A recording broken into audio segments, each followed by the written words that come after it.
perform accounting and reconciliation functions. We also provide support to the State Allocation Board. The Charter School Facilities Program is a program within the school facility program. It was established in 2002 and provides funding for classroom-based facilities, classroom-based instruction facilities. Funding is provided in a 50-50, 50% state, 50% charter school match form. There is a lease option for the charter school match, which can be repayable over 30 years. We provide funding for both new construction and rehabilitation of district-owned sites that are at least 15 years of age. Charter schools and school districts apply for funding from the Charter School Facilities Program during specified filing rounds. We have had 4 previous filing rounds to date. 3 of them were the result of the passage of a new bond. In 2003, we awarded $100 million from the passage of Prop 47. In 2005, $300 million from the passage of Prop 55. And in 2008, $500 million from the passage of Prop 1D. Then we had one additional round, which is similar to the round that we will be having in 2014, which was the result of funds coming back to the program that were returned because of unused bond authority or rescissions. Our current round, there is currently $96.4 million in available bond authority. The amount that will be set aside for the round has yet to be determined. It will be determined at a future State Allocation Board meeting, but will be approximately in this ballpark. It could be more if additional rescissions or conversions beyond reserved amounts, below reserved amounts come in, but it also could be less if some bond authority is set aside for future conversions.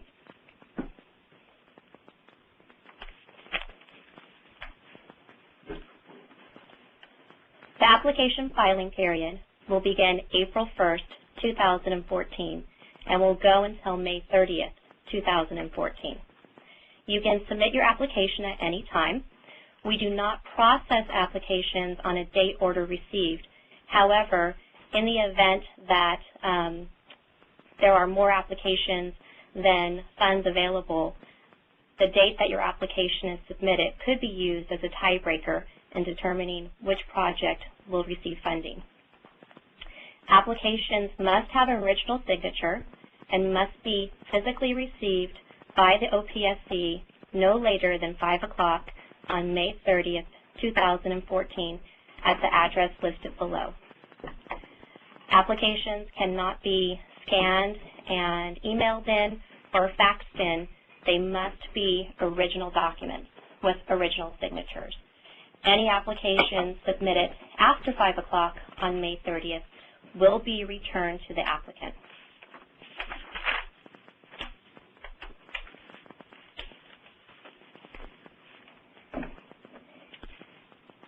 The current application process allows for both a charter school to apply on their own behalf or for a school district to apply on behalf of the charter school. The charter school needs to be in operation for 2 years or have 2 years administrative experience.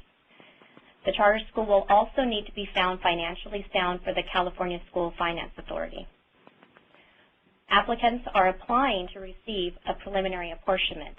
This is a reservation of bond authority, and it's based on proposed project costs at the time that the charter applies.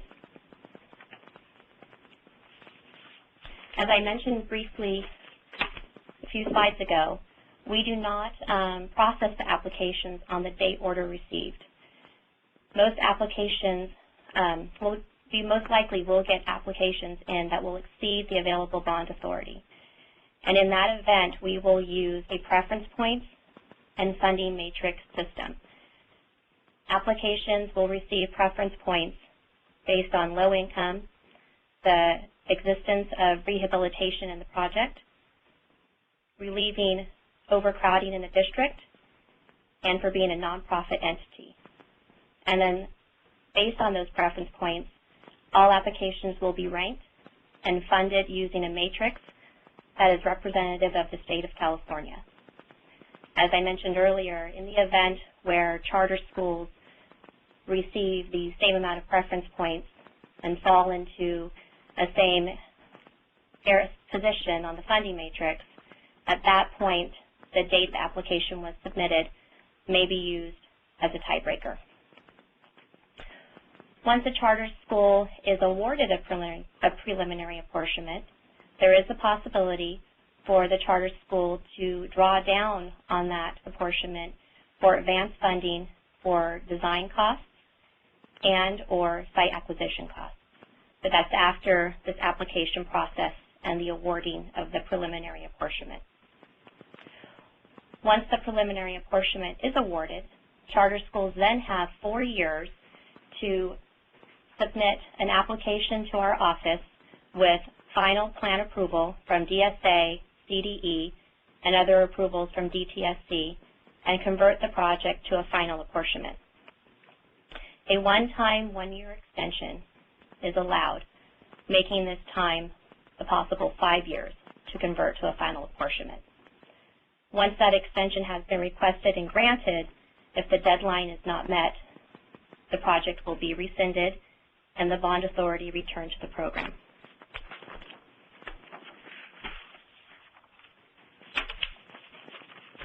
These next few slides are going to go over what is a complete application package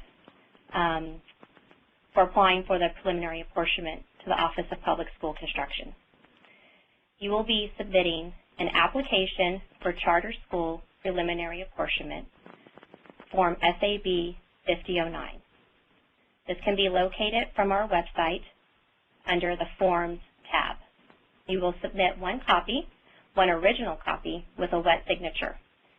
You will also submit 2 original copies of the Financial Soundness application, Form CSFA 03-01, and then all supporting documentation.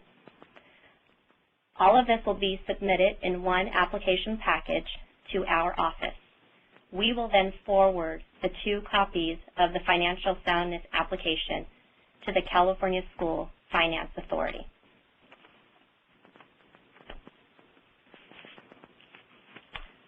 The following is the supporting documentation that needs to accommodate all applications for a preliminary apportionment, Form SAB 5009, regardless if you are applying for new construction or rehabilitation. We will need a narrative description of the project, 3 copies of the approved charter petition. It's very important that you have an approved charter petition prior to applying to the program. If the date your charter was approved is after you submitted the application, you will not have a valid application. So that's important that that is approved before applying. If you are a nonprofit entity, we will need to have verification of that status. And then if this is a charter school applying independently, we will need to have verification that you provided a 30-day notice to the school district for which your project is physically located in, letting them know that you are applying to our program for a preliminary apportionment. If the district is submitting the application on behalf of the charter school, this verification is not necessary.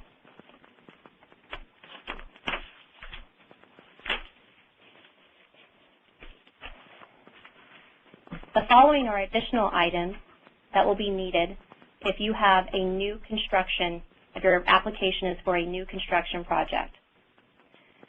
The California Department of Education Estimated Recommended Site Size Letter, which Lisa Olukoya will go over in more detail when she presents the California Department of Education section of this webinar. Additionally, you will need to submit certification of the number of unhoused students the project will serve in the form of a board resolution, along with the methodology that was used for determining this number.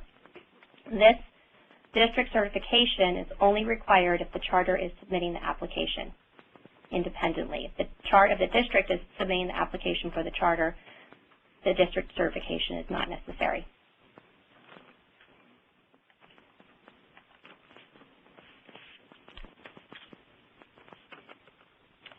If the new construction application will be requesting funding for site acquisition, you will also need to submit either an appraisal or a preliminary appraisal that is within 6 months old from the date that the application is submitted, or you can submit a median cost evaluation of an acre of land in the general location of the proposed project.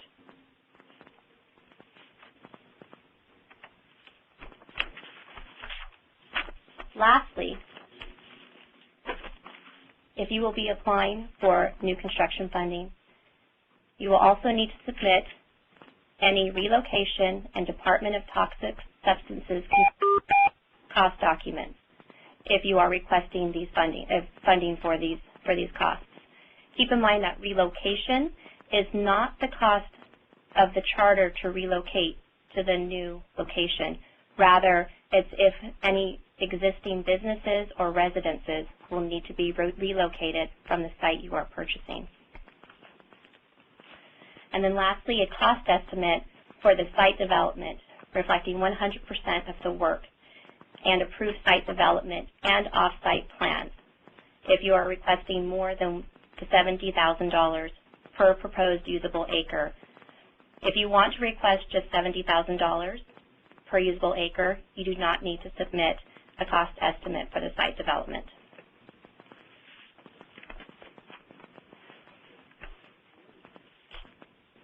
Now, these are additional items that need to be submitted with the application if you are applying for rehabilitation funding.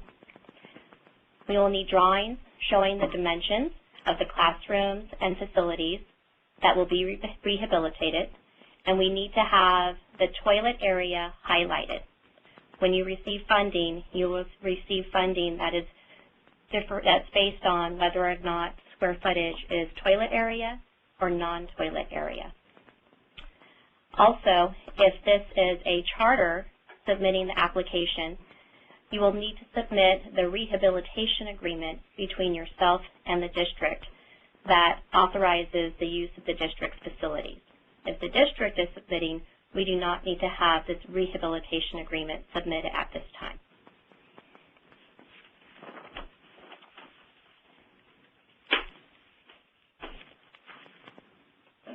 Now I'm going to go over how to fill out the actual application, the Form SAB 5009, and how to locate some of the information that you'll need to fill in on the application.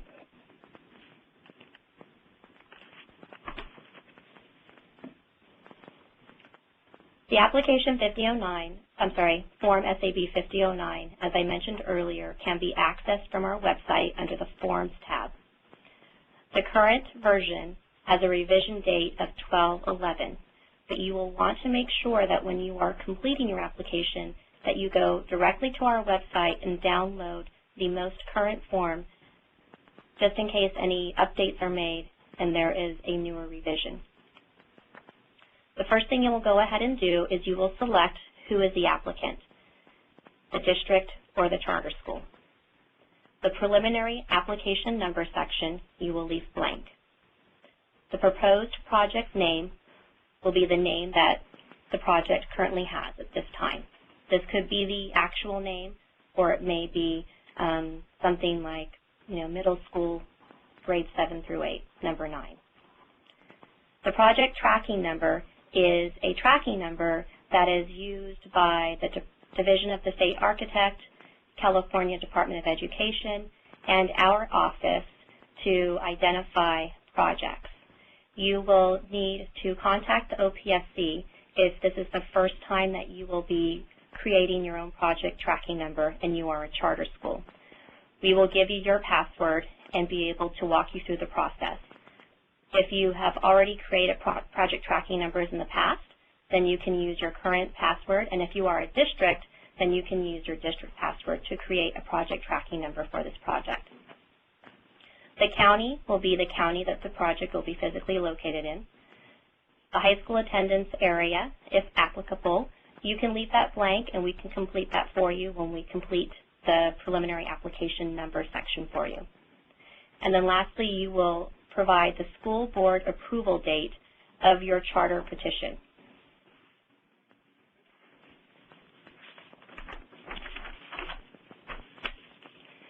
Section 1, you will indicate your type of application, and you can check only one. Your option will either be new construction, preliminary, charter school apportionment, or the last box, rehabilitation, charter school apportionment. You will not be selecting site acquisition costs at this time. Section 2, type of project. In Section A, you will indicate whether your project is an elementary, middle, or high school. To determine this, we base it off of the highest grade level served for the charter school facility program. So if you are a K through 6 school, you will select elementary school. If you are a K through 8 school, you will select middle school. And if you are a K through 12 school, you will select high school. Those grade levels are just given as an example, but basically, as you can see, the highest grade level you serve will be your type of project. Then you will list the name of the school district where your charter school project will be physically located, and you want to list into the name of the school district that serves the same grade level as your type of project. Lastly, in Section 3, you will indicate the number of classrooms your project will consist of, the existing acres if your project will be on an existing site, and then your proposed acres. This is the acreage that you are proposing your new project will consist of.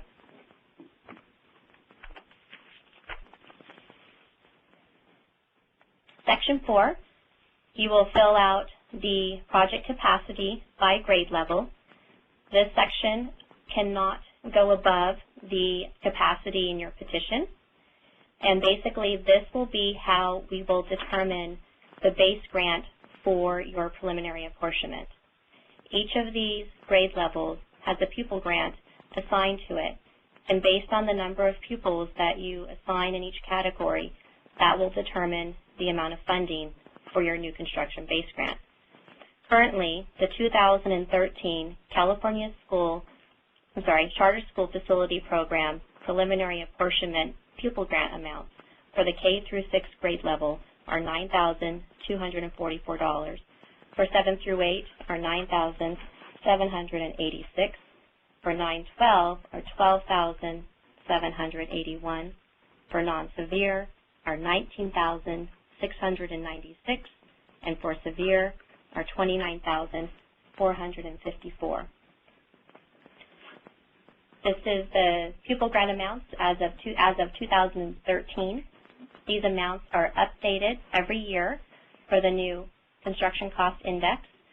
Sometimes they are increased, they could possibly be decreased, or they could remain the same. But that adjustment will be presented to our board at a future board date. It's important to know that the amount of pupil grants you place on your 5009 at this time, you will not be able to increase that request at the time when you come in and convert your preliminary apportionment to a final apportionment. So you want to make sure that you are requesting an accurate number to reflect the capacity within your petition and what your project is going to consist of. In Section B, this is where you will report any unhoused pupils that belong to the school district that will be housed in your charter school, if any. Section C, you will select if the project is going to be in addition to an existing site, and then also provide the school name. Section 5 is still for new construction only, and these are additional grants that we provide as an increase to the new construction base grant. Check A, if your project is going to consist of multi-level construction and your usable site size is going to be less than 75% of the CDE recommended site size. Check Section B if you're going to have site acquisition costs and provide 50% of your appraised value or the median cost, and then provide the nearest street intersection to the charter school general location if you end up using a median cost number rather than an appraisal.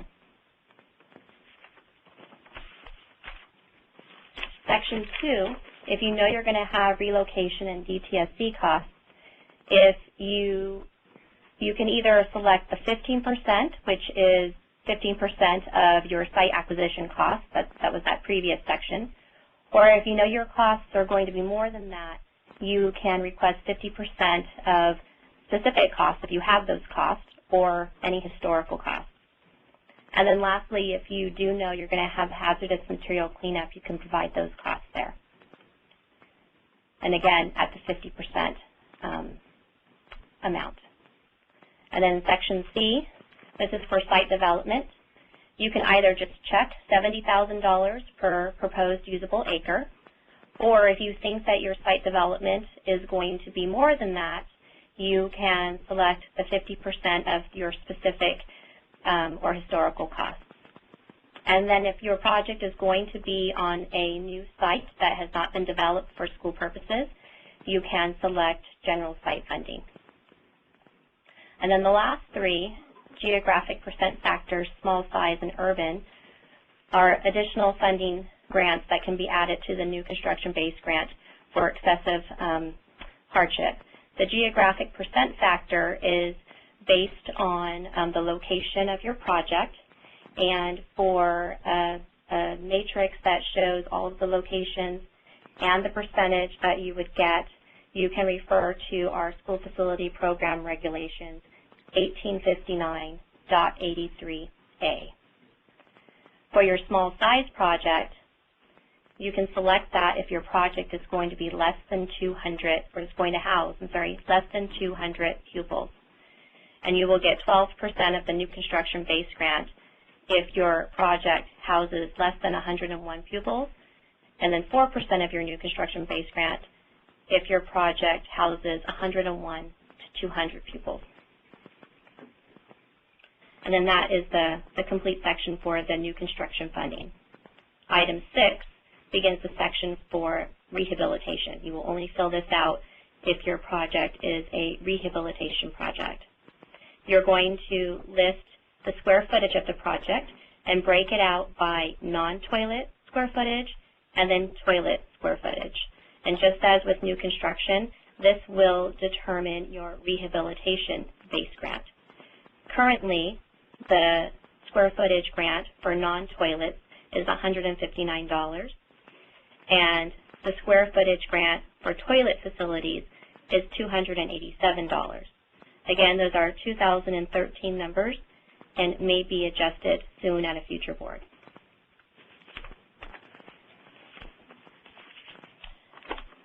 The rehabilitation-based grant, just like the new construction-based grant, has additional excessive grants that can be added to that. The same geographic percent factor, the same small size project, and the same urban security impacted site. In addition, you can also get additional funding for two-stop elevators. If you intend your project to consist of two-stop elevators, select these and indicate the number and the number of additional stops. Section 8 will need to be completed by both new construction and rehabilitation projects. This is pertaining to construction contract, award information, and history.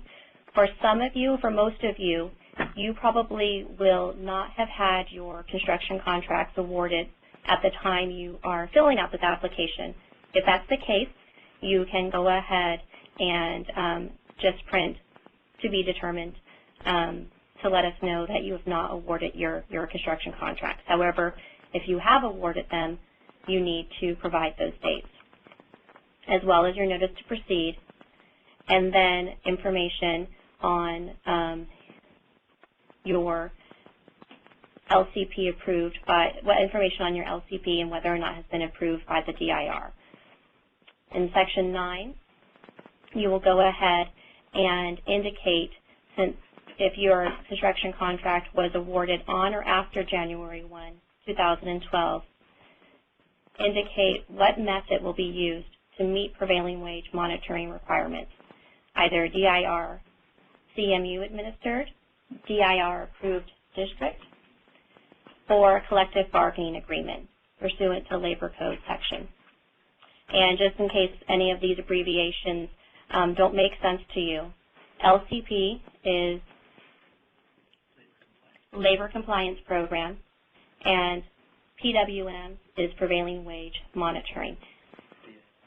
And DIR is the Department of Industrial Relations. And to go over that a little bit further, because this is something that is really important, especially for any charter schools that are starting their projects. Some of you might be already, into your project right now and are going to be coming in and applying for funds to reimburse, work you have already done. Beginning with January 1, 2012, if you award your contracts, your construction contracts, on or after January 1, 2012, you must have Department of Industrial Relations approved compliance monitoring for all public works projects. There are exceptions. If the district or the charter elects to continue to use an in-house labor compliance program that was previously approved by DIR, or if the district or charter has entered into a collective bargaining or project labor agreement that meets certain conditions. This is very important, as this can jeopardize your funding if these requirements are not met. And it's important to look at it as two different steps. One, there is being prevailing wage compliant, but then two, there is also meeting the requirement that the DIR monitors your prevailing wage system. So you want to make sure that not only are you compliant with prevailing wage, but you're also compliant with the monitoring requirement. For more information on this, you can go ahead and go to the department, the DIR's website. The link to their website is right here. Basically, they will be the ones that will, approve that you are compliant with the requirement. We will look to them for that approval. So any questions regarding whether or not your project is compliant with this requirement should be directed to them.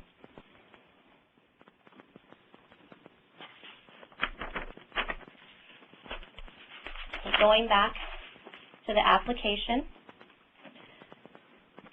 Section 10, if you are submitting more than one application, you will go ahead and indicate the priority order here. This will be in the event that we don't have enough bond authority to fund all of the applications. If you have a specific application that you want funded first, you'd want to let us know, just in the event that, say, your second application receives more points or gets a higher place on the funding matrix. We would know that if it was between that application and this one, you would want this one funded. Now, this application won't take the place of that application. This application still needs to have all of the preference points and, hit the right spot in the funding matrix. But if it still would qualify, that would ensure that your application that you listed as number one would get funded first.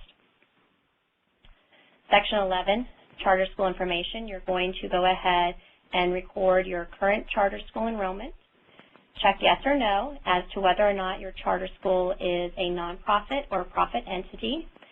And then you're going to enter your Locale code and your free and reduced lunch percentage. I'm going to explain where you find those numbers in just a minute. And then in Section E, additional application number. This is in the event that you have a site that you are applying for both a new construction project on that site and a rehabilitation project on that site. You'll go ahead and indicate that you have a second application there. We will go ahead and record the number once we assign the rehabilitation number to a new construction number to both of those applications. Okay, so here I'm going to show you really quickly how to find your Locale code. you are going to go to the following website, listed here right after the number 1. And you are going to enter as much information in these white boxes as you want. You can just put your school name. You could put your school name and your street address and zip code, but you only need to have, probably your school name to start the search. And then you'll go ahead and click search. It'll pull up a list that looks like this, and you can locate your charter school and click on it. If it pulls up a list and you can't find your charter school, go back and enter less information. The less information that you provide, the longer this list is going to be, and you might be able to find it a little bit better that way. So you're going to click on your school. In this situation, it's the school on the second line. And then down in the blue box in the center, you can see we have a red arrow pointing to it. You'll see your locale code is there, and it's the number. So it's not going to be city large. It'll be the number 11. So you'll go ahead and put number 11 in the locale code section on the SAB 5009. Okay, so now for your free and reduced lunch, you will go ahead and get this from CDE's website. You can type in the web page directly as it appears right next to the number 1. This will take you to their data quest page. You are going to, in section 1 where it says select level, you are going to click the down arrow and select school. And then in section 2 where it says select subject, again you're going to select the down arrow and you're going to select create your own report. Now this is the very last option.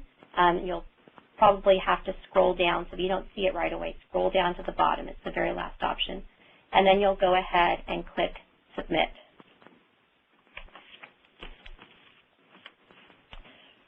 From there, you're going to determine your time frame, which for this application period is going to be 2013-2014.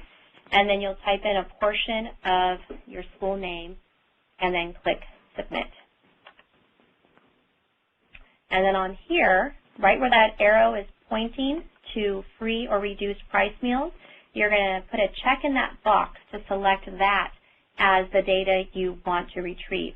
Don't click on free or reduced price meals. If you do click on that, it'll just take you to text that discusses more about that topic, but it won't actually pull up the report. You need to put a check in that box to have it pull up that report. And then you're going to scroll to the bottom of this page and click Submit. And then this is what you'll see. You'll see in that middle column, free and reduced price meals. So the percentage for this specific school is 16.6%. You can either provide for us your exact location. So if this charter school is going to provide their location, they would provide 16.6. They could also provide, if it was a higher percentage, the district total.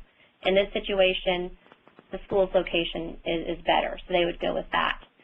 But then as a third alternative, you could provide the percentage for another school that is located in your general location, which is between 1 and 3 miles from your proposed location.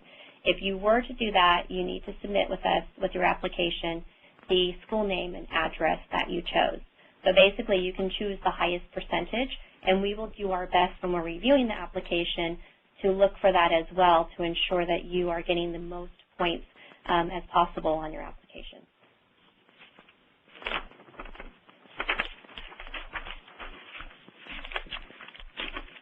Lastly, you will be required to certify to several items in signing the application. It's going to be very important that you read this section and understand all of the items that you are certifying to.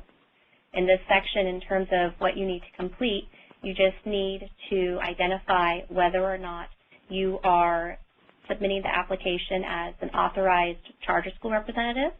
If that's the case, you'll select the first box. or if you are submitting the application as an authorized school district representative. And then if that's the case, you will submit the second box. You will then complete the first bullet and provide the date that your school board approved the submission of this application to the Office of Public School Construction.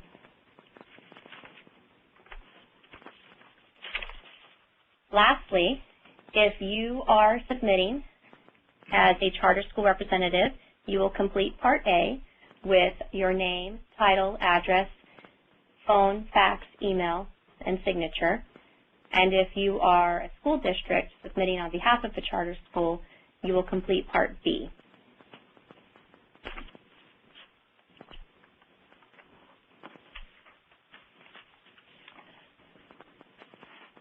Additional information about the Charter School Facility Program can be located on our website at the following address. There are frequently asked questions, regulations, as well as a grant calculator to help you determine possible funding. You can also contact anybody that is on the charter team. There's our contact information. We have Janice Schaefer, who is the supervisor, myself, Erin Kaneen, and then Jason Casillas to answer any specific questions or to explain anything further. And that concludes our presentation, OPSC's presentation on the funding. We're going to go ahead and answer some of the questions that were submitted. Just to let you know, we probably, if we don't get to all of the questions submitted, we will be posting a Word doc on our website that will have all of the questions that were asked and their answers, as well as the recorded version of this presentation. So the first question is, do non-classroom-based programs, in other words, independent study programs, qualify for this funding? In order to qualify for the funding, you have to provide classroom-based instruction, which is a minimum of 80%. So if your project provided a minimum of 80% classroom-based instruction, then you would be eligible to apply. However, if it's 79% or less, it would not be eligible to apply for the program. More information on classroom-based instruction can be retrieved from Education Code.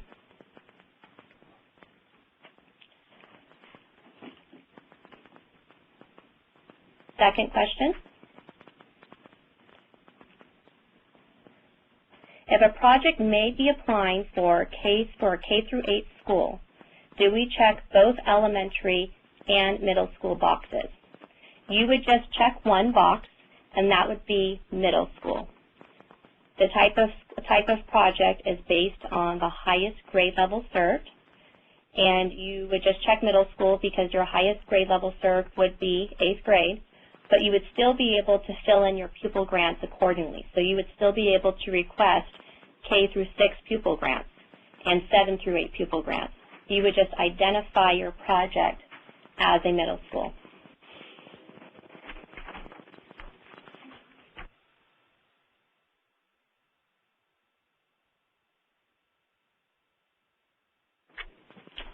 How much money is allocated for the charter school program?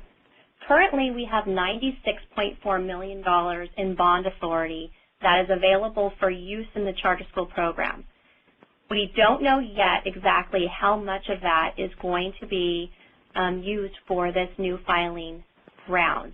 Another use for bond authority in the charter school program could be for charter schools that have current preliminary apportionments to use when they come in and convert to a final apportionment to take them above they're told their reserved amount. Let's say something has gone up, the pupil grant amounts have increased. They now have multi-level construction in a project which they didn't request at the time they reserved their preliminary apportionment amount. There are several reasons why a charter school project could now be approved for more funding than what was set aside for them. And in order to receive that additional funding, they would need additional bond authority to take them above that. So we are still waiting for the board to determine if the entire amount of $96.4 million will be used for the filing round, or if a portion of that might be retained for these existing charter schools.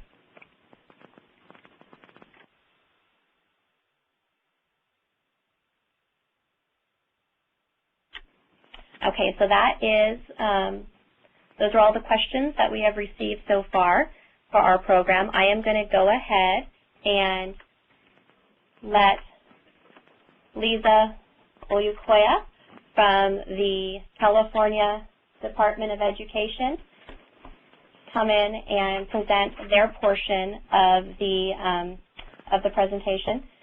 Just to let you know, if any questions do come up while she is presenting her portion, you can still go ahead and submit those questions. If we have time at the end, I will go ahead and try and answer those questions. But otherwise, questions for Lisa can be submitted at any time during her presentation, and she'll answer hers at the end of her presentation. Hi, this is Lisa Olukoya from the Department of Education, School Facilities, and Transportation Services Division. Before we get into the process that you'll be involved in with us, Erin had mentioned that there was a portion of the application process that will involve us, and this is the recommended site choice letter that she mentioned. To go into that just a little bit more, you will need to email me. My contact information is at the end of the presentation. When you're submitting your application, you need a letter from our division, from me, that tells what our recommended acreage would be for your proposed project. It doesn't mean you're locked into this acreage, but there is this data that is used by the OPSC in your application for certain purposes.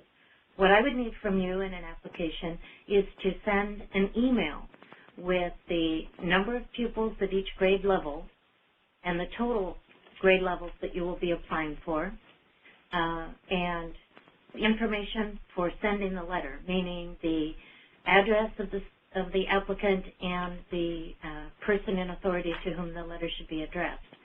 Once you send this to me, within approximately 48 hours, we will send electronically to that email address the letter that is to be included in your application with OPSC, giving them what our recommended acreage would be for the project that you're applying for in the future in your application with them. Now, to move on, we're quite involved. Once you receive a preliminary apportionment, the applicant actually needs to contact our department next. What we are involved in at this point is to assist you with finding sites, if you're looking for a new site, and for approving both the site and the plan. These approvals are actually guided by the California Code of Regulations, Title V, and as part of the Charter School Facility Program requirements, you must have our approvals in order to convert your project to a final apportionment. We get involved early by assisting with advising on potential sites that may be able to meet both Title V and your program requirements and to be suitable for this project that you're pursuing. It is up to the applicant to decide which site of those that they're interested in they want to pursue. At that point, based on our advice and your decision, you would prepare the required studies that are listed on our form, the school site approval procedures for charter schools. It's the 4.01C. The studies are often those that are required for different processes in this application that you'll be completing to convert to a final apportionment. In many cases, we are just reviewing them in addition to the other entities that will be using them. For an early release of site funds from OPSC, we can issue a contingent approval prior to the completion of some of these requirements. What the contingent approval does is tell OPSC that we will, once your process is completed, be able to issue a final approval for the site so that they are assured that they can release the state's portion of the site funds to the applicant to assist them with moving forward to acquire the property. The contingent approval does not require that you finish any work with the Department of Toxic Substances Control only that you have prepared the Phase 1 report and submitted it to them. It also does not require that you complete your CEQA action that is applicable for the project. Once these are completed and you sign the 4.03 form that we have, the certification, then we can turn a contingent approval into a final site approval. This is one of the steps you need to convert your project. So basically here it is.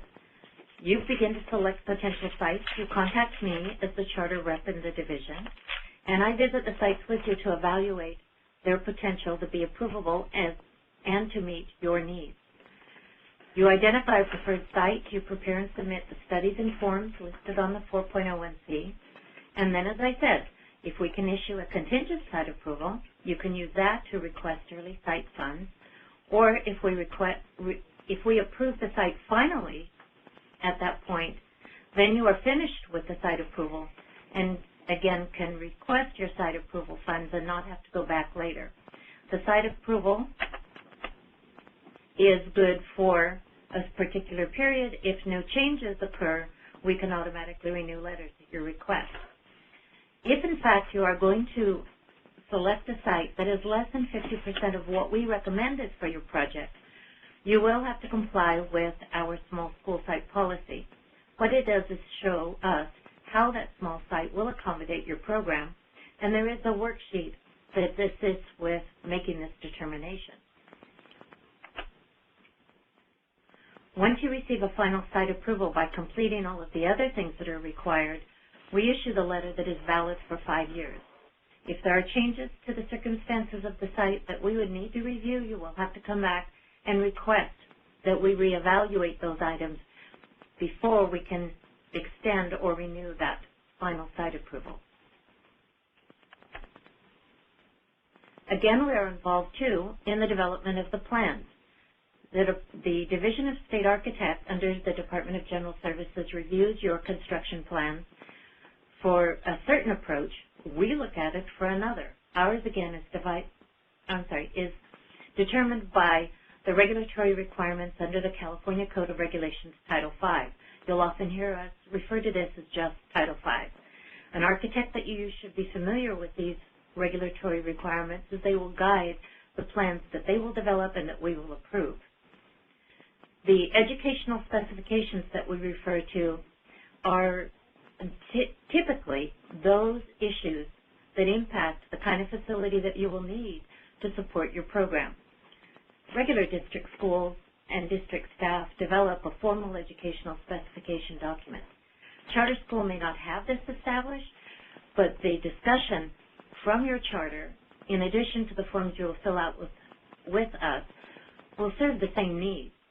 What they will do is describe your program and the kinds of facilities that the architect will design to help support that. Once you have an architect who has designed the plans to a stage where we can evaluate them for Title V, typically this is around 30 to 50% design development, these will be submitted to our office, just the architectural plans, with our 4.07 or 4.08 for the rehab project cover forms.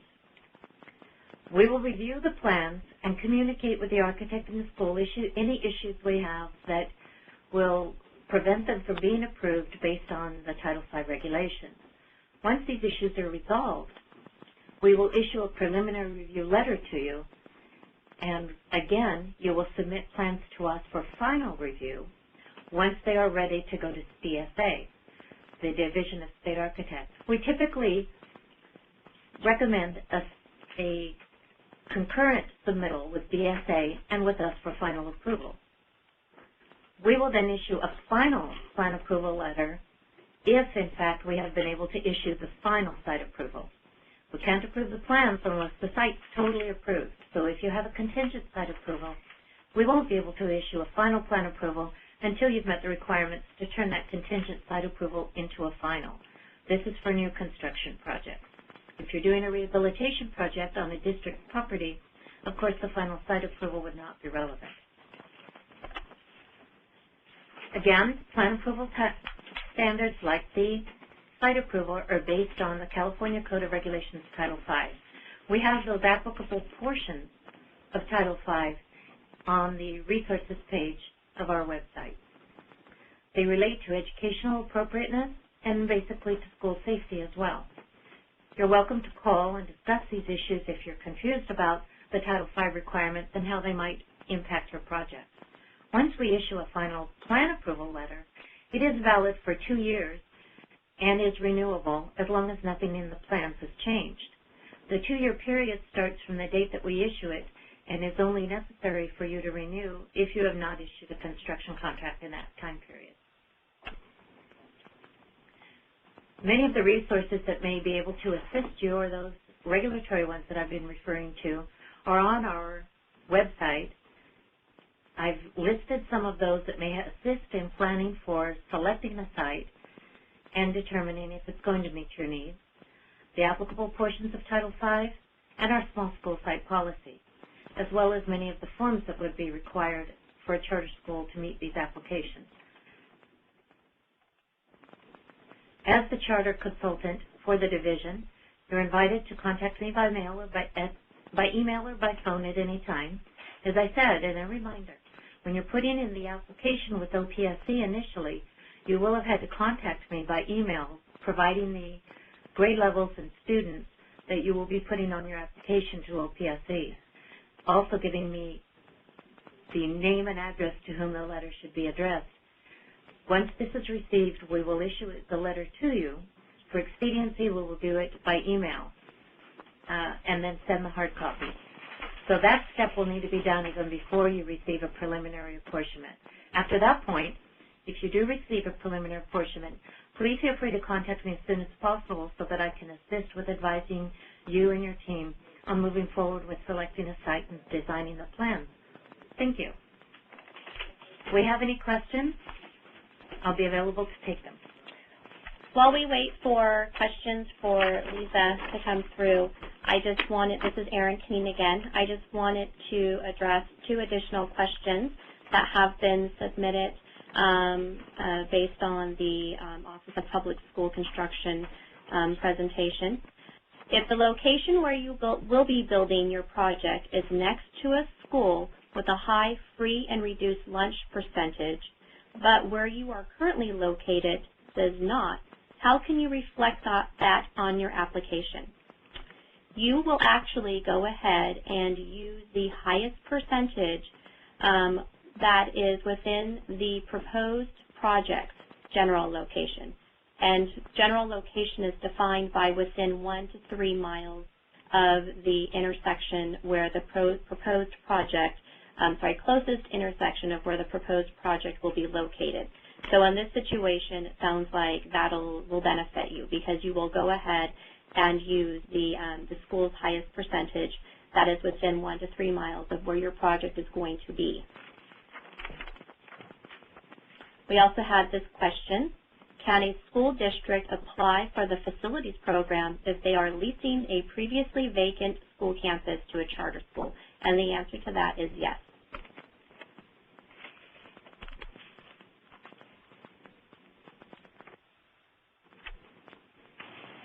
Okay, so it appears as of right now we don't have any questions for Lisa, but if you are in the process of typing a question or if one does come up while we are in the middle of our last portion of this presentation, please feel free to go ahead and keep submitting those.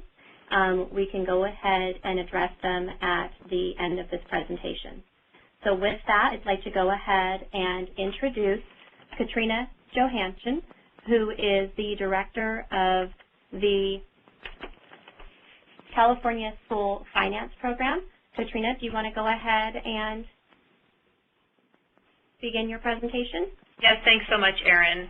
I'm also here with David Weinberg on the CSFA staff, who's one of our lead analysts on the Charter School Facility Program.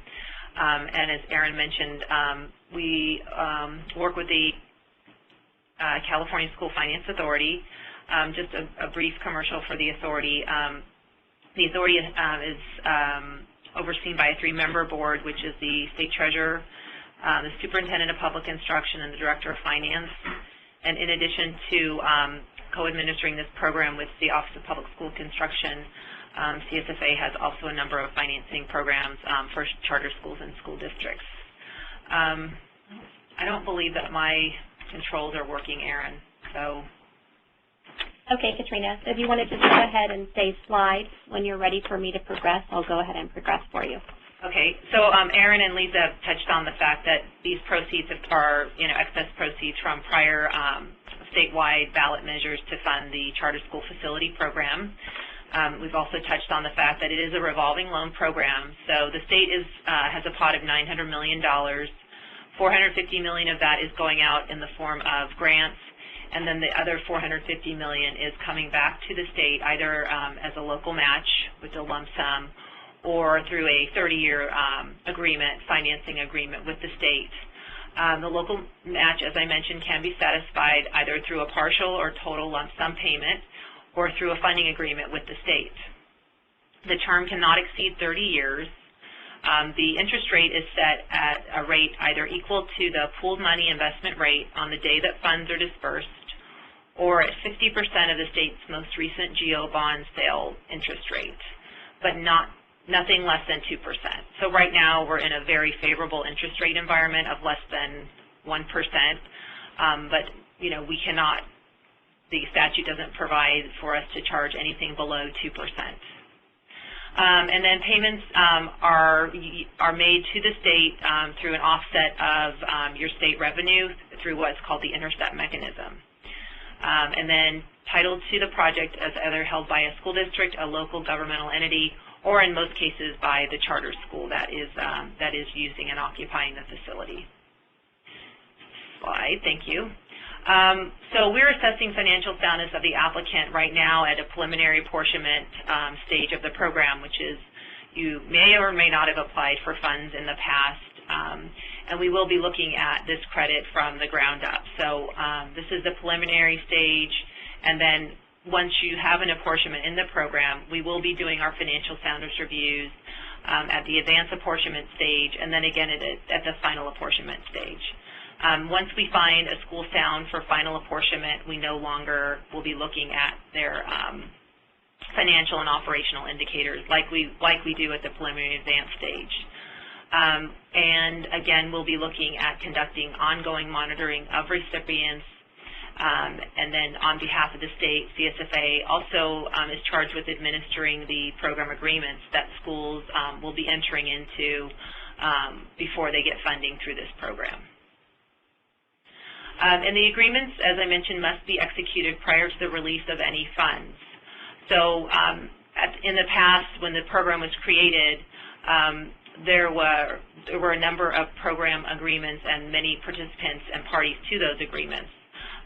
Since that time, the parties that have to execute these agreements have been streamlined pursuant to a bill, which was Senate Bill 592, which now allows charter schools to actually hold title to these facilities.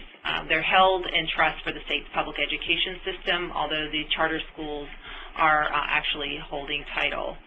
So in most cases that we see, the Memorandum of Understanding, which just sets forth the basic guidelines and rules of the program, that is entered into by the state, which is the Office of Public School Construction, CSFA, and then the charter school. And then the funding agreement is the agreement that basically sets forth the payment schedule, any issues related to default, and that agreement is signed by the state, again, CSFA, OPSC, and the charter school. If the charter is held by a district, that there will be a facility use agreement in place, and that would be signed by the charter school and the district. The state would not be party to that agreement. So what is the financial soundness process? We primarily look at a number of financial and operational indicators, and we are looking at is the charter school able to pay back 50% of their project cost over a 30-year period at that 2%. We're not a rating agency. We're not rating your charter school a AAA or a double B-. We're really just making sure that you are able to meet your debt service coverage at 1x coverage. And then it's a kind of a pass-fail analysis. We look at whether you're financially sound or not. Financially sound schools are then considered for an award, and schools that we don't believe are good credit risk would not be sent to OPSC for funding consideration. So the threshold eligibility criteria that we look at is, does the charter school, the applicant, have a charter in place? We look at a minimum threshold of 2 years of operating history.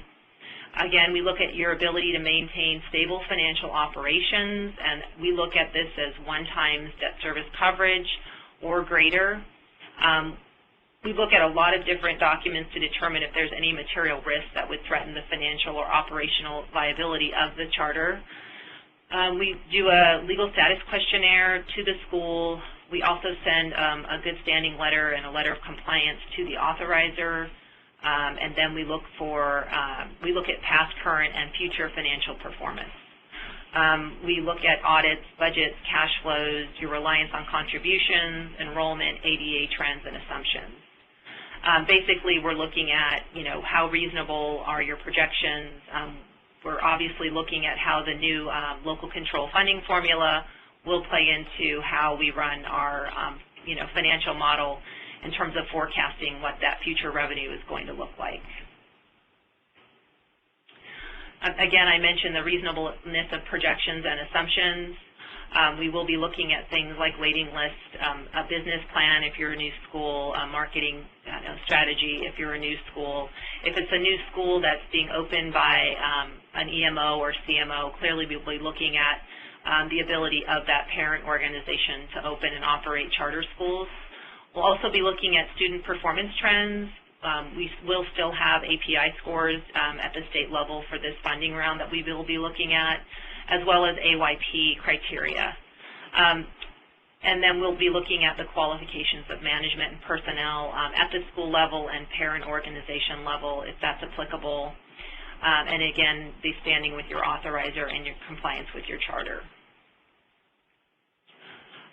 So here we are at contact information. I did want to say to folks that are on the call today that want to get a better sense of our financial soundness review, we do an extensive report to our board once our analysis is concluded, and all of those reports are up on our website, which is here, the www.treasurer.ca.gov/CSFA. And if you go to our website and look at our past meeting tab or link on our website, you can go back to past board meetings and look at what a financial soundness report looks like. And those are the different indicators and information that we bring to our board in making a financial soundness recommendation.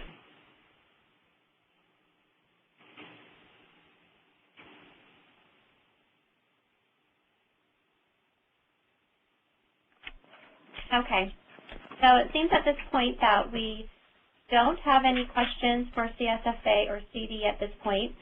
I'm going to go ahead and just wait, just give it a few seconds, just in case anybody is in the process of typing a question in to submit to us. We'll just go ahead and just give maybe a few more seconds for that process, just in case we do have anything coming in.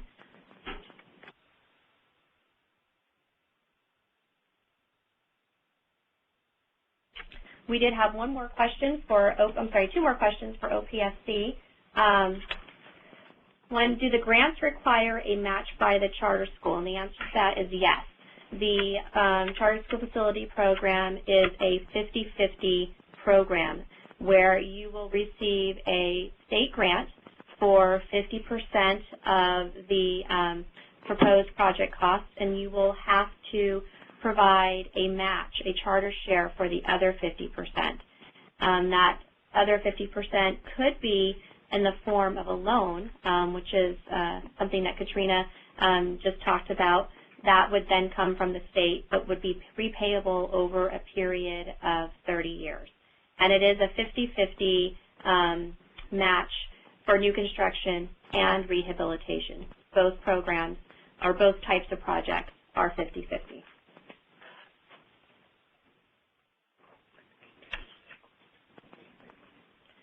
Second question, can a school district apply for rehabilitation funding for a charter school that the district started and funds on one of its own sites? And the answer to that is yes, you can. So at this point, we don't have any additional questions. We are going to go ahead and conclude the presentation. All of these questions, or any questions that come through after we conclude, we will answer and present on our website in a Word document so that you may see all of the questions that were presented with their answers, as well as this presentation. A recording of this presentation will be presented on the website and left up there so that you can go back to it and watch it at the time when you begin to fill out your application and start this whole process. And then also we will have a PDF version of the presentation available on the website as well. Again, if any questions come up or if you would like to discuss anything further, all of the presenters as well as the additional contacts provided by CSFA are available for email or phone calls to discuss any questions you may have or just the program in general with you further. I'd like to thank everybody for attending, and I would like to thank the presenters. And also, lastly, before signing off, I would also like to let everybody know that we will be having workshops throughout the state of California over the next few months leading up to the beginning of the filing period. The date and time of these workshops can be located on our website. You can go ahead and let us know if you want to attend these workshops. They will be all full-day workshops from about 10 o'clock to 4 o'clock. We will have presenters from OPSC, CDE, and CSFA presenting a lot of the information, the same information you saw today, but also a lot more. It'll be a more in-depth presentation. Plus, at the end of the presentation, there will be time for one-on-one meetings if you would like to sign up for that to discuss your project and the program specifically with one of us then. So, like I said, information about the date and times for those workshops can be found on our website, or you can contact myself for information to register for those planned events. Again, thank you for tuning in and watching today's presentation, and thank you, Katrina and Lisa, for your time.